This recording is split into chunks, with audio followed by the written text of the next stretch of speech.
Itong si Dennis, ang kausap niya na daw, nung una si Angao, then si Sarah Sue. I think... meron pang isa, sir. Meron pa pang isa. Andali na, wag mong isa-isahin. Kasi I will doubt. And I might... Hindi sila nag-hire ng Filipino for operation purposes. Nag-hire sila ng Hindi Filipino for... connected sa kanila. Isa lang yung nakakausap ko nga Sino? na Pilipino na kasama Sino? doon, yung Norman Macapagal. Yun ako. Kanina pa. Kanina wala. Ngayon, Norman Macapagal na naman. Ubusin mo na nga eh. Yun lang sila. Hindi, mayroon pa. Huwag kang tatawa-tawa. No, sir. No, Your Honors. What I'm saying, Your Honors, honestly, when we Ano go honestly? You're not telling the truth. You're lying. Ito, pagbigyan kita. Pagbigyan kita. Ano, you want an executive session? Ito ang Istorya Pinas. Dennis Cunanan, ang tinuguriang Pogo Consultant ng iligal na Pogo sa bayan ng Porac, Pampanga at sa Pogo sa Bamban. Hindi ito pinalusot ni Congressman Paduano at muntikan pa ito makontempt for lying kasi nagsisinungaling ito sa hearing na iniisa-isa niya ang mga big boss ng iligal na Pogo at mga pangalan nito at inupira na ito ni Congressman Paduano na kung gusto ba nito ng executive session para kumanta na ito. Dati nang na-convicted itong si Dennis Cunanan sa PDAP scam. Nagkakaugnay ang iligal na operasyon ng Pogo sa bayan ng Porac at sa bayan ng Bamban at ang mayor ng Porac na si Mayor Kapil at ang mayor ng Bamban na si suspended mayor Alice Guo na hanggang ngayon patuloy pa rin ang hinahanap ng mga otoridad na haka-haka ng taong bayan ay nasa China na. Matatandaan na sa Senate hearing ay nag-issue ng warrant of arrest at na-cited in contempt pa dahil sa hindi pagsipot nitong si Dennis Cunanan. Kaya sa mga sagot nito sa pag-cross-examine ni Congressman Paduano ay ginisa ito ng maigi at hindi pinalusot sa kanyang mga kasinungalingan. Kaya dahil sa kontrobersyang ito ang naging komento ng ating mga madlang netizen. Dennis Cunanan is obviously involved and protector and all the members are also involved. Dapat lahat sila magbayad o kaya bawiin ang lahat ng yamang galing sa crime at ipakulong ng matagal na panahon. Dapat lang totally ban na yung Pogo at kasuhan ng mga kasabwat at mga protektor na active at former na mga politiko. Kailangan may mangyayari sa investigasyon na yan at may maparusahan. Nakakasawa na, wala nang nangyari sa ating bayan. Puro hearing ang marinig mo. Halos araw-araw, wala na kayong maisip kung anong gagawin na maahaw ng Pilipino sa kahirapan, lalo na sa mga taas ng mga bilihin. Kailangan may makulong dyan pag mapatunayan. Lahat na nagproprotect sa Pogo dapat tanggalin kahit sino man sila at ikulong ng lifetime imprisonment. Tinatakpan nila kasi nakikinabang sila sa Pogo na yan. Dapat alisin na lahat ng Pogo sa Pinas. Ka naman, what's the other one? Hindi, gusto ko lang balikan yung pagkor. Ano na to, slide Ayan na sa si pagkor? Dennis. Yan na si Mr. Dennis Cunanan. You can ask him. Okay. Hindi, pagkor mo namin si Chairman kasi ano lang, ito mabilis lang. Compliance lang to. Compliance lang. Pagkor, please, as mentioned during the previous hearing, you claim that there are 402 illegal operations sa Pogo. Tama? 402. Based on PAOK's records, Yeah, sir. yeah, Yes. PAOK, 402. And there are only 45 legal. Yes, sir. Okay, now, as mentioned by Chairman Domingo, and you confirm that indeed, ano na to yung question ng operator at saka yung service provider, di ba? So, kindly submit to this committee to the chair which of these 402 are service provider and which are of these 402 operator. Will do, sir. Okay, the same as the 45 that you claim legal. Yes, sir. Okay, thank you. Now, Mr. Chairman, let me proceed with Dennis Cunanan. Sir, good afternoon po. Good afternoon, sir. Thank you for coming. Why was you absent during the last hearing? Last hearing, sir, we made manifestation that we have a pen. Last Monday, we attended. Lapit-lapitan mga po. Last Monday, sir, we attended the Senate. That's why we're okay now. We were released already based on that. Last contempt. Sunday. Yeah, Last Monday. Yes, yes, Your Honor. This week. Yes, Your Honor. But the hearing was conducted last week. Wednesday. Wednesday. But prior to that, Your Honors, 2 weeks prior to that, there was the contempt was arrest warrant. Senate. You. Yes, Your Honor. So nagtago ka muna. Ayaw mo pumunta dito kasi baka dito maserve ang contempt order sa'yo. Anyway, okay, Mr. Chairman, let me proceed. Now, Mr. Cunanan, ano po yung ano mo? Ano po yung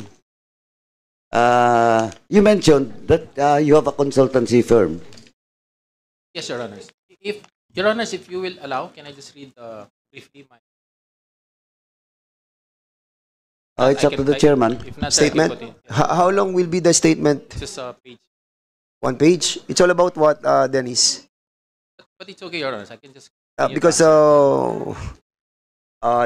there are a lot of interpellators pa and we'll just submit it, Your Honors. yeah, please submit to us na lang. And as it goes, we'll be asking questions naman lang. Yes, Your Honor. Sige, go ahead, Congressman Paduano. Okay, first, Mr. Cunanan, you mentioned that you have a consultancy firm. And what's the name of that consultancy firm?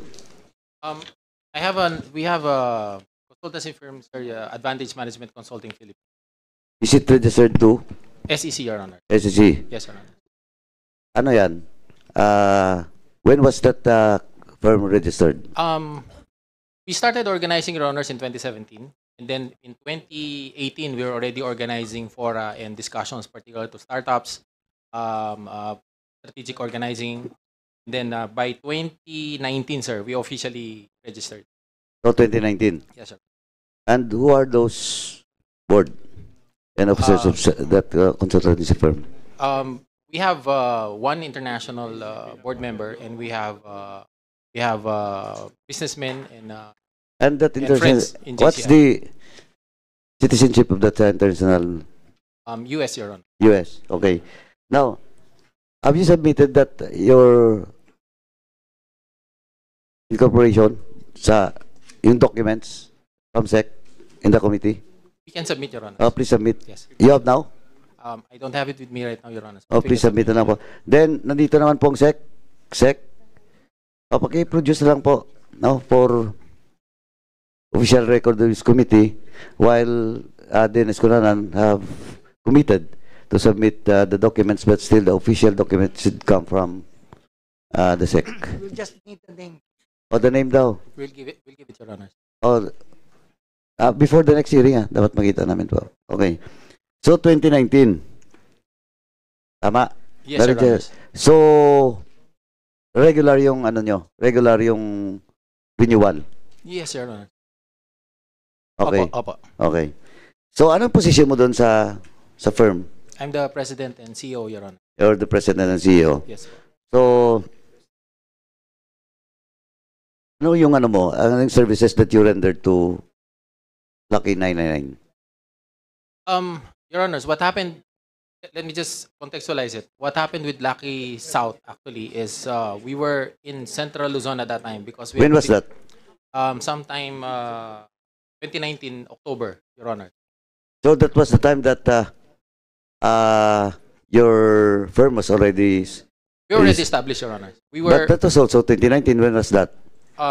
we were organized first part of 2019, early part of 2019, and then latter part of 2019, sometime October. We were in Central Luzon because we were working on... Sandali po. So, October. Yes, Your Honor. Oh, so October, nyo na-register? October No, mo no, rin- no, no, Your Honor. We were registered July. July? Yes, Your Honor. Okay. Few months after? Sige po. We were in Central Luzon because we were working on a project for cityhood campaign of one municipality in Central Luzon. So in the course of our looking for an office, is strategically okay to locate in Angeles City because I'm from Pampanga. We got across this group who talked to us and they were introduced to us. He was asking if with our levels of consultancy, if we can assist them with their application for license, which we did not accept at first, Your Honor. Kasi because we do not na-introduce sa understand. inyo. We were in the location where they are right now because there were offices there. And then, tanong ko, who introduced you to Lucky South 999 during the time? There's this certain Han Gao, Your Honors. You also a Chinese citizen. Yes, Your Honor. Ang Gao. Yeah. Paano? Charlotte, she was Charlotte Chios. She was the one. Babae. Babae po. She was the one. She was the one with. She was the one with Lucky South at that time. Charlotte was Charlotte with. Sia. Opo. Lucky South po siya. She's part of Lucky South. Yes, yes. Oh, pero So- sigurado ka Chinese national. Yes, Your Honor. Kasi po yun ang pakilala niya. Tsaka Hindi, plus, umalis. She can speak English. Yes, Your Honor. Fluent, okay. Yes. Now, you were offered but you refused. Why? Because we really do not understand what the whole offshore gaming concept is. So We told them- the time, talagang malinaw na Pogo ang yes, approach yes, niyo. yes, yes, Your Honor. Okay. Yes, So hindi malinaw. So that's why you refuse. yes, Your Honor. Okay, then We told them, if you want, we can check for you, and then if we are okay, then let's come back. We'll come back to you, and then we'll discuss.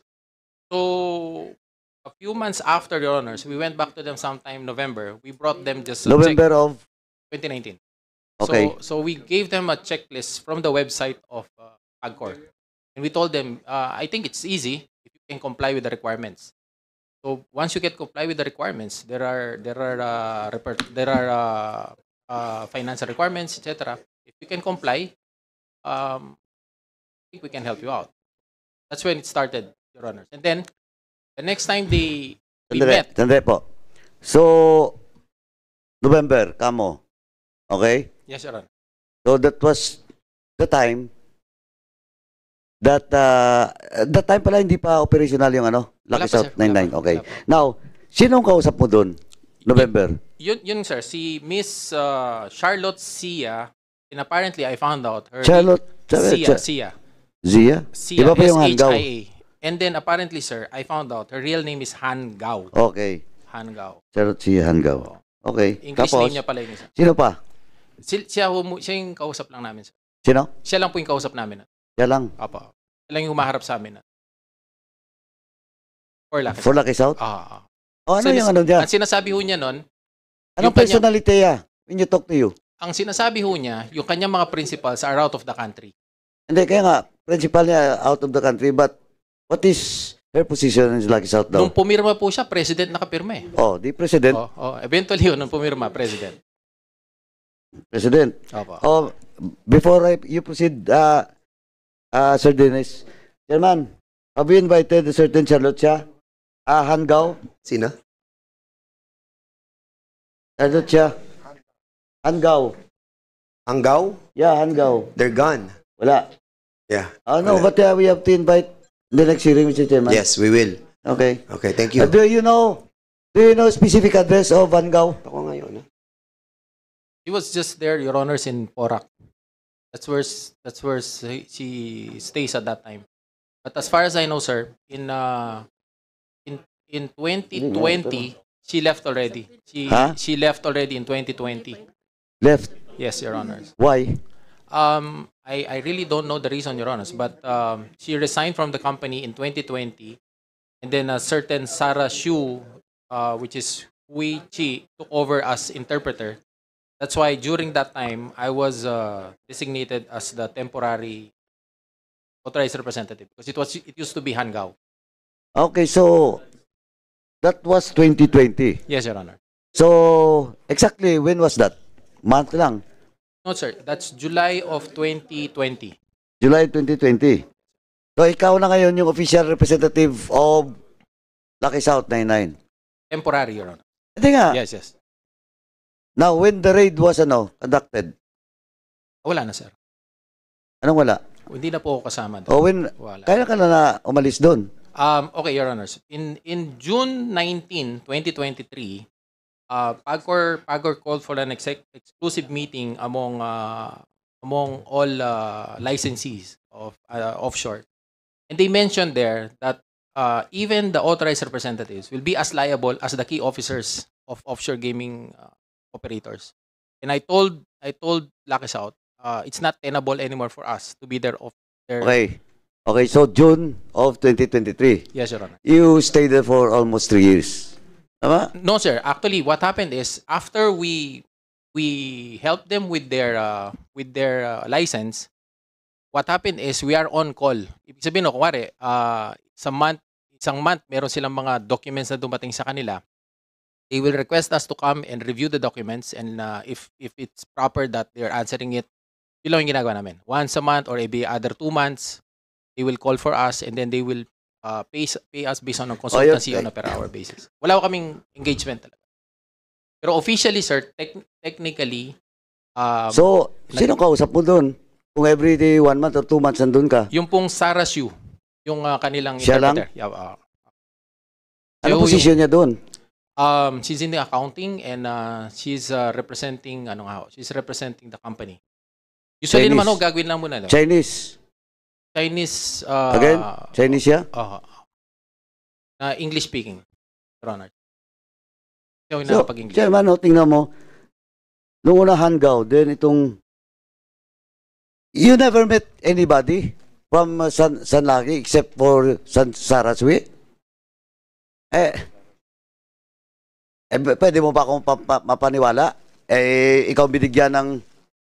Your Honors, this is what happened every time we go there. Every time we go to the place, they will give us already the documents for review. And this Sarah is the only one English speaking. Binanggit ko nga rin doon sa Senate hearing noong Monday. There may be other people around, but I really do not know who they are because they don't speak English, sir. And we do not even relate. We do not even talk to each other. Because they cannot speak English. Every time they want to ask something, it is through these interpreters that they relate to us. If I may, Congressman, Chairman. Chairman. Sige, go ahead. Paok. Sir, Paok. Oh. Itong si Dennis, ang kausap niya na daw, nung una si Hangaw, then si Saraswe. I think... Meron pang isa, sir. Meron pa pang isa. Andala, wag mong isa-isahin. Kasi I will doubt. And I might... kasi halata eh. O sino pang isa? Yung Xiang Ji, Your Honors, yun po yung presidente naman. Yung chairman nila. O Xiang so... Ji.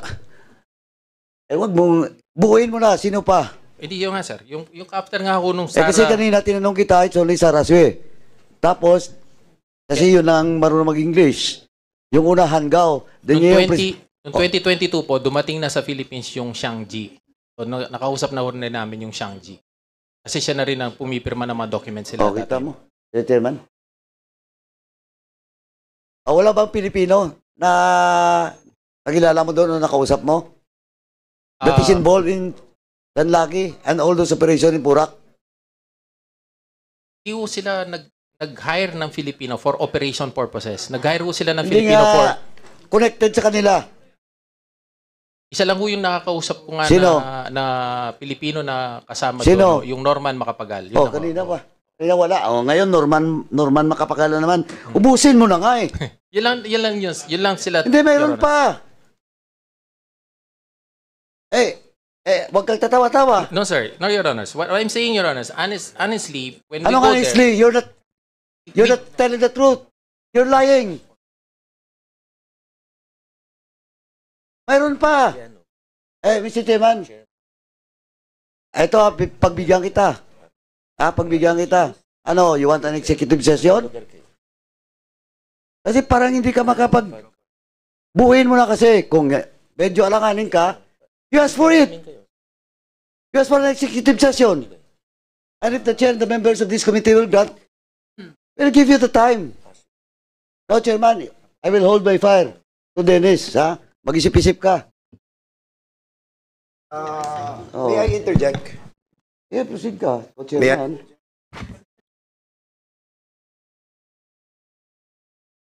Or ano? Sandali. Dennis Gunanan, Yes, Your Honor. you own the company, consultancy, Advantage Management, But- Philippine Incorporated. Is this correct? Yes, Your Honor. But can I just clarify? They No, did no, no, not- no, no. I'm just asking if you Yes, own. Yes. You own this? Yes. Correct. Oh, yes. From 2017 to present, correct? Yes. Okay. And a while ago, while I was listening to your answering the query of Chairman Paduano, you just said that you check all the documents na sinasubmit sa iyo ng iyong mga client, like si Cassandra Leong. Is this accurate? She appeared as a corporate secretary, sir. Sagutin mo na muna kung chine-check mo yung mga documents that being submitted to you by Cassandra, yung kanilang company. Di ba? O yung Lucky South. Yes, Your Honor. Di ba ikaw sa Yes, Lucky South? Yes. So lahat ng dokumento, nire-review mo. Nire-review ninyo. Yes, sir. Yes. And all these documents are being reviewed by your consultancy, for that matter, correct? Yes, Your Honor. In these documents that have been submitted to PAGCOR, and I will show you the documents, you sign it, no? There are some annual personal disclosure statements that have been submitted Yes, sir. by you. And you signed it, and it was notarized. And I want to show it that in here, may mga katanungan. Can you kindly show the documents para mapakita natin? Kasi, nagre-review kayo ng mga dokumento di ba? And this one, parang, I think, merong mga mali sa mga sinabi mo. Kasi alam mo yan, yung annual personal disclosure statement will be the basis of PAGCOR, di ba? For the approval of their, yung kanilang mga, for registration or for the license, di ba? And you are also a part of the consultant of the said company. Dito, binabanggit dito, have you ever been convicted of an offense? Wait. Have you been ever convicted of an offense? Yes or no? In the Sandigan Bayan, Your Honor. Ha? Yes, Your Honor. Yes, you were. Di ba? And you answered no. Sa annual personal disclosure statement mo that was submitted to PAGCOR. Sabi mo no. Have you been charged with the offense and awaiting hearing or otherwise subject to a pending prosecution? Yes or no? Were you Yes, Your Honor. charged? Yes, Your Honor. Yes. But your answer was no. Now, you were asked, to your knowledge, are you under investigation? By the police, by any other government agency, any professional body. Were you? Yes or no? Yes, Your Honor. Yes. But your answer is no. You lied. Diba? Under oath. By a notary public. Signed by you and by Attorney Pablo B. Ahesta. Now, kaya nagdududa kami sa mga tanong ni Congressman Paduano Because dito pa lamang, nagsinungaling ka na. What more? Dito sa kongresong ito. Di ba? If I At any rate, sumingit lang ako kay Congressman Paduano. What I'm trying to point out, even the PAGCOR have the responsibility. Because during the time, anong time to? Kaninong chairman to? When you applied, as administrator. past administration, ma'am, this is your responsibility. Maybe not you, but Sir. your people's responsibility. To clarify lang po, sir, yung mga sinasabi nila na nire-represent ni Mr. Dennis Cunanan, yung Hongsheng, at saka yung Lucky 99, hindi po yan nakapag-operate dahil hindi po nila nabuo yung proseso ng pag-a-apply. It doesn't make sense, ma'am. It doesn't matter. Because what we are trying to point out here is the truthfulness of the annual personal disclosure statement that was submitted by Dennis Cunanan to PAGCOR. We're not trying to discuss the operation of the company. What we're trying to prove in here that he lied in his PDS and thereby putting some questions to the integrity of your answers in this committee. You may proceed. Chairman, thank you. Chairman, yun din sa, ito pa, itatanong ko, kasi pumasok na si Ma'am Andrea. Sabi mo kasi hindi nag-operate. O, tanongin ko yung PAOK. O, PAOK, based on the holdings and the raid. Anong nangyari doon? May presence ba? Wala. Ano po, I'm not, my question is not referred to you. I referred it to the PAOK team just to confirm indeed na tama yung ano mo. Tama yung, yung claims mo that there is no such operations. Tapos balik ko yan kay Dennis. Yes, Your Honor. During our raid, sir, there were definitely operations, sir. Hindi ko lang po alam, sir, nung period na sinasabi. Hindi, pero ganun na rin kasi yung ano nila, yung processing ni Dennis. Dennis, when was that?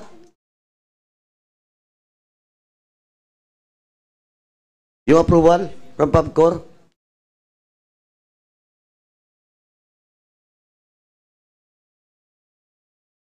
Noong 2020, sir, meron na silang special service provider license. Oh, And then they applied for a mother license in July 2020. 20.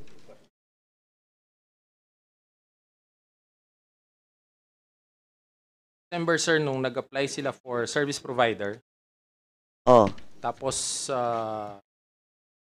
mabas, sir, yun ng January. pero tanong, di binigyan. Tama, ng permit. Di ba? Kompleto. Yung service provider, Your Honors. O nga. Kompleto, di ba? Yes. Oh, ma'am, kompleto. And now you're telling this committee that there is no such operations happens? Iba po yung service provider dun sa Pogo, sir. What's the use of having a service provider kung hindi naman gamitin sa Pogo?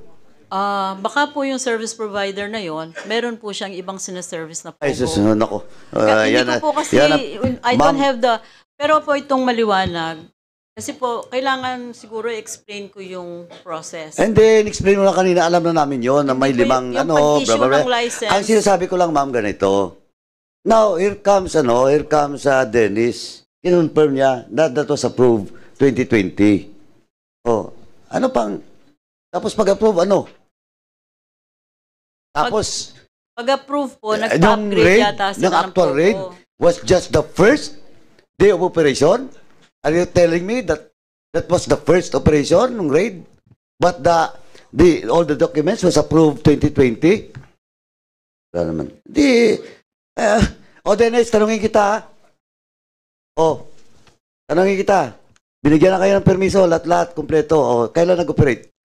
They have to cease operations during as a CSP, sir, nung nakakuha sila from Kirchner, yung kanyang main license, nung nakakuha sila nun, nag-start sila. Tapos nag-stop po sila during the pandemic. They have to stop. Kita mo? They started and they stopped because of the pandemic. When was that pandemic? That was 2020, di ba? Yes, sir. 2021. Nag-stop sila. Di ba? Tama? Tapos 2022, No, Your Honor. What happened is, in 2020, they applied for mother license.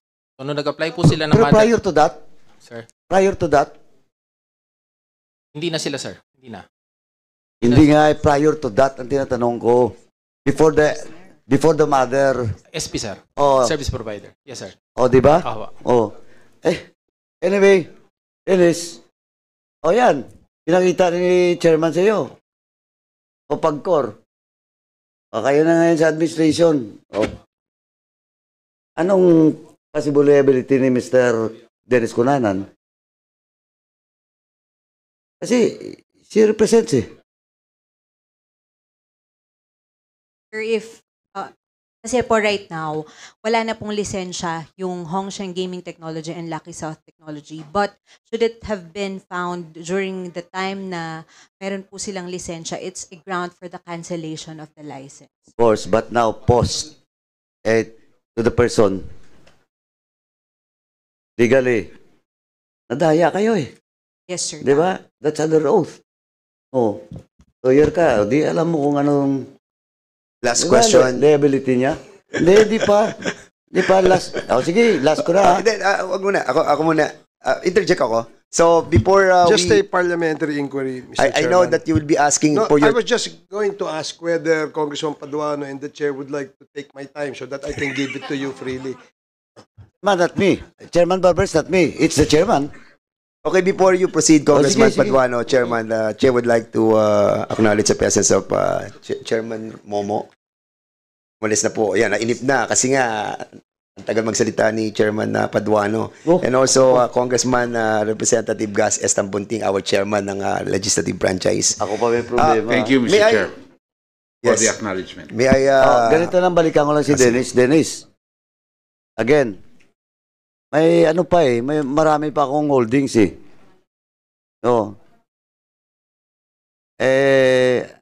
inisa-isa mo kasi, from Charlotte, diba, to Susan, at to Sarah, then, eto na ngayon, may Norma na.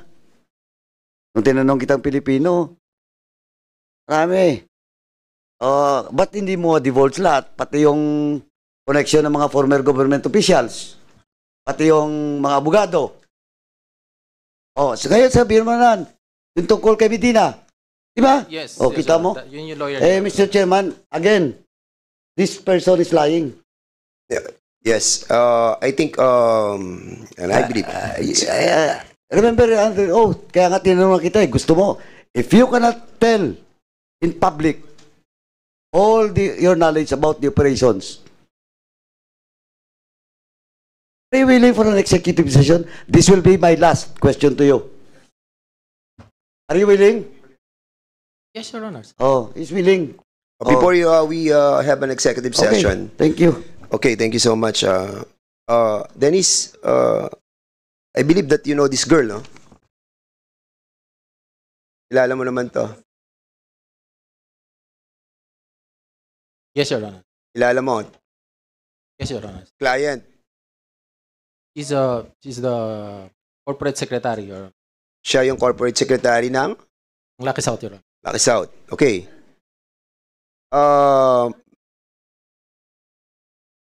We have an information that binigay niya sa kayo yung $500,000 para sa payment sa PAGCOR. And you deny it, correct? Yes, Your Honor. Wala ka natanggap na $500,000. Everything that were either Again, entrusted Dennis, to us, again, sir. Dennis. Dennis, you are under oath. Yes, Your Honor. Tandaan mo, ha? Yes, Your Honor. If I will be proving to you that you have received $500,000 in the next hearing, we will be citing you in contempt. Yes, Your Honor. Okay. Thank you so much, ha? All right, thank you. So, sige, you have... Sige, go ahead, Congressman Akop. Last one, Chairman. Anyway, I will not ask any more questions. At ayaw ko rin ubusin yung oras ni Chairman Barbers. I have still questions to some other resource speakers.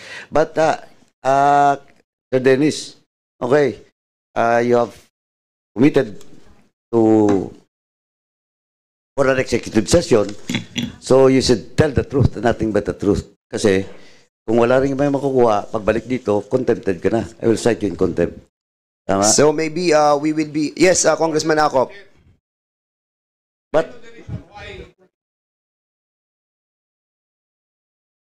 Yes, I think it is incumbent upon the resource speaker to tell us the amount of the information that he's going to reveal to us if it entails our national security. Otherwise, kung wala naman siyang in relation to the security of this country, then I think the members should not allow it. Di ba? And let him lie, and lie. Yes. We will cite him in contempt Yes. to be jailed at the Quezon City Jail, Mr. Chairman. Kasi dito pa lamang po sa Direct, dokumento dito pa lamang sa dokumento that you have executed and submitted to PAGCOR, which is a government agency, you lied. It was clearly stated on the PDS that you lied. At any rate, naubusan natin oras ni Congressman Barber, so we will be proceeding to the next interpellator, who happens to be Congressman Barbers, and then after that, I will be the last to interpolate. Chairman? Yes. I know your ruling. wala pa, hindi So far pa. as my issue is concerned. Oh yes. What's the concern? If what's the basis for the executive session? So Chairman, let me wait, Congressman Paduano. The chairman is still speaking. So I will be allowing Dennis Cunanan to explain the amount or the matter that he will be going to discuss with the members of these two committees. You are in the liberty of saying something. Go ahead. Your Honors, even earlier on, what I was supposed to mention is, we have a very limited engagement with these companies, and then our name has been dragged in this investigation when we were Mr. Chair. so far. Point of order. What's the point of order of Congressman Akop? The resource person is not answering the question propounded by the chair. Bakit siya humihingi ng executive session? Ano ang dahilan? Because under our rules, there are only reasons stated therein bakit natin i-grant yung executive. Yun po ang rules natin eh. Okay. Now, does it satisfy our rule? Pwede natin grantan siya ng executive session? Would it affect national security in the first place? Yes. The premise of Congressman Acop, initially it was offered to you to have an executive session, and you replied by answering that you wanted to have an executive session. For that matter, what is your reason for us to hear the narrative that you wanted to tell us on the executive session? What was it? Does it entails national security? Your Honors, it was mentioned and I said I'm okay with it. With your own, yeah, that's the reason why the good congressman from Antipolo was asking. So kung sumagot ka ng opo, gusto ko rin pong mag-executive session, there must be a reason why you wanted to be a part of that executive session. Di ba? Yes, Your Honor. And So ano nga? if there are any other things that as being asked along the way, Your Honors, I can articulate some information. But these are nothing that I'm not disclosing, Your Honor. We're disclosing whatever information we have and whatever information we know.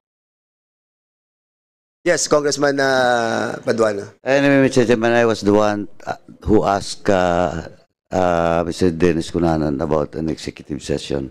But of course, Mr. Theoretically, no, the question of Pogo now and this investigation entails national security. Kasi alam naman natin lahat eh. Hindi na tayo, di ba, alam na natin may problema to. This entails national security. But, of course, giving the privilege for Mr. Cunanan to have an executive session, titingnan na, evaluate natin kung indeed. Diba, pag upo natin doon na wala man sila masabi, o better balik tayo dito. Tanungin natin siya, pag balik siya, set natin in contempt. Ganun lang po. Kasi, as far as I understand, the investigation with regards to Pogo all over the country entails, it's a question of national security now. And as a chairman of the Public Order and Safety, alam ko na alam to ni chairman that Pogo investigation and Pogo problem in this country is a question of national security as of now. Thank you, Mr. Anyway, Chairman. siguro, Mr. Chair, may I know if he has a lawyer? May I know if you have a lawyer? you have a lawyer, Mr. Chair. Mr. Dennis Cunanan? Yes, Your Honors. Yes, you have a lawyer with you. So siguro mamaya after the presentation of my interconnection matrix, no, I'll be presenting something with regards to the three committees: the committee on dangerous drugs, and committee on public accounts, and the committee on public order.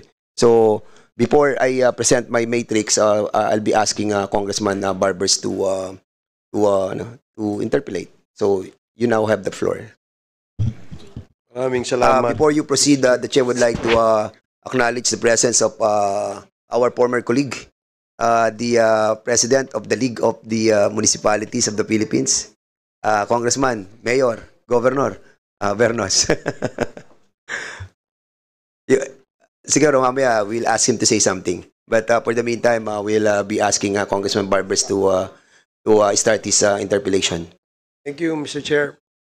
Mr. Chair, I'm glad that you already recognize me because after my 9th trip to the comfort room, I've almost emptied my gallbladder and most of the questions were already raised by our colleagues. But ako lang, dadagdagan ko lang gusto ko lang matanong si Mr. Dennis Cunanan.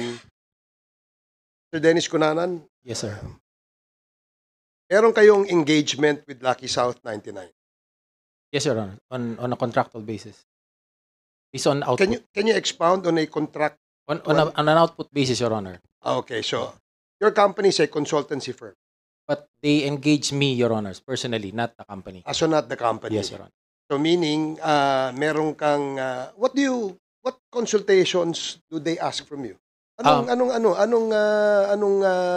binibigay mo na What na happened, advice? Your Honors? What happened, Your Honors, is if they have documents that they need to comply, na kailangan lang basahin, at hindi lang maintindihan, tinatanong po nila sa amin.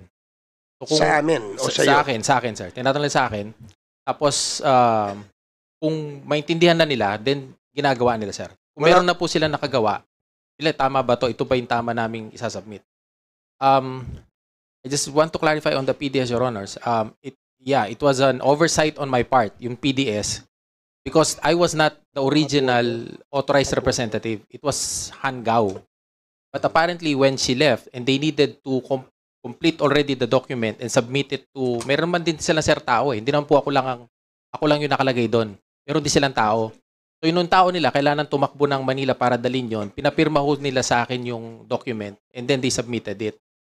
Kaya it was really an oversight on my part yung aspect na yon. And later Dennis, Mr. Cunanan, sorry, no. Yeah, I've seen the ideas that you've Yes, submitted, yes, sir. no. So hindi naman doon yung direksyon ng tanong ko eh. yes, sir.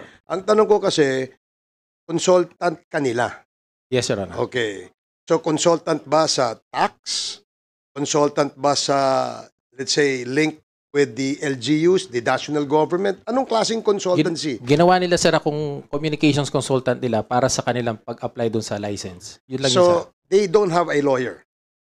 Meron sila sir lawyer. Yung binanggit nga ako kanina, yung attorney Medina. So hindi yung lawyer ang gumagawa nun para sa kanila or the law firm. Yun ang most likely sir, yung mga ibang compliance, yun ang gumagawa. Pero hindi yun ang nagdadala sa Manila. Sige. What exactly is what exactly is the service you provide for Lucky South? Yung specific. Liaison, basically sir. So liaison. Liaison. And their lawyers cannot do that for them. Hindi sir, kasi iba daw yung task nila eh. We actually were telling them, might as well, paggawa nyo na sa mga abogado nyo yan o sa mga tao nyo yan. Okay. So kanina I heard that you denied that you received $500,000. And the reason why Miss Cassandra Leong went to PAGCOR is because apparently he was being charged for non-payment of what kind of fees? Regulatory fees. Oh, the regulatory fees. Yun ang sinabi niya eh. Kaya siya nagpunta doon. Otherwise, hindi siya pupunta doon. And she was escorted and probably accompanied by Attorney Harry Roque. So, sinabi mo kanina, wala ka natanggap.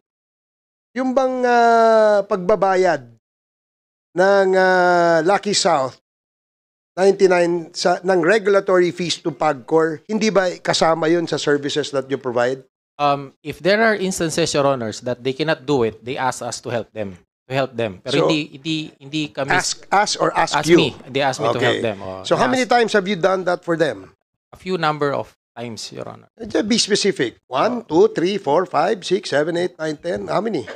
Maybe around 5 or 10. 5 times. O 5 So or 10. regulatory 5 to fees 10, ito yes, ng yes, PAGCOR. yes. Hindi po ba, correct me if I'm wrong, nagbabayad ka ng regulatory fees sa PAGCOR, meaning nag-ooperate ka. Is that correct? Is that a correct assumption, attorney? Not necessarily, sir. As long as you have a license and there's no approval for you to stop paying the regulatory fees, monthly pa din po charge po yung ano. So kahit walang operation? Yes, sir. So parang hindi kaya, kahit wala akong kinikita, magbabayad ako regulatory fees? Pwede po naman kayong sumulat sa board of directors kung talaga pong may valid reason kayo for the stoppage or non-operations. Pero kung wala po kayong board approval na tumigil sa pagbabayad ng regulatory fees, buwan-buwan pa din po yun na tumutuloy. Thank you for that information. So, Mr. Cunanan, sinabi mo mga 5 times, ano? Around that much. 5 to 10. Can you please it varies, provide an information to this committee or less dun sa 5 times na yun? Magkano na ibayad mo in behalf of the Lucky South 99? Hindi ho ako mismo, Your Honor. Sina-assist ko lang yung mga tao nila. Kasi nagbabayad sila diretso sa land bank.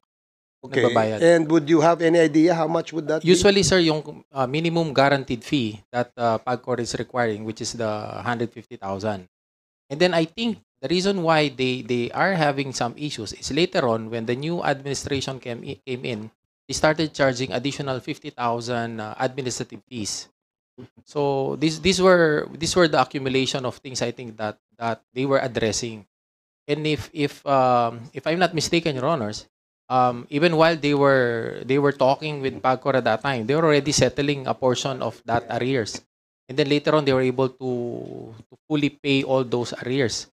So, Your Honors, if I was used as an excuse at that time, I really don't know. I really don't understand. Because later on, Your Honors, just to prove a point, later on, by September and October of that year, 2023, when they were already submitting their application for renewal, they even sent to me their documents for review if it's already okay for them to submit it already. So if I did something wrong to them, Your Honors, ahead of time, ahead of that moment, I don't think they will still come back to me and ask me to check on their documents.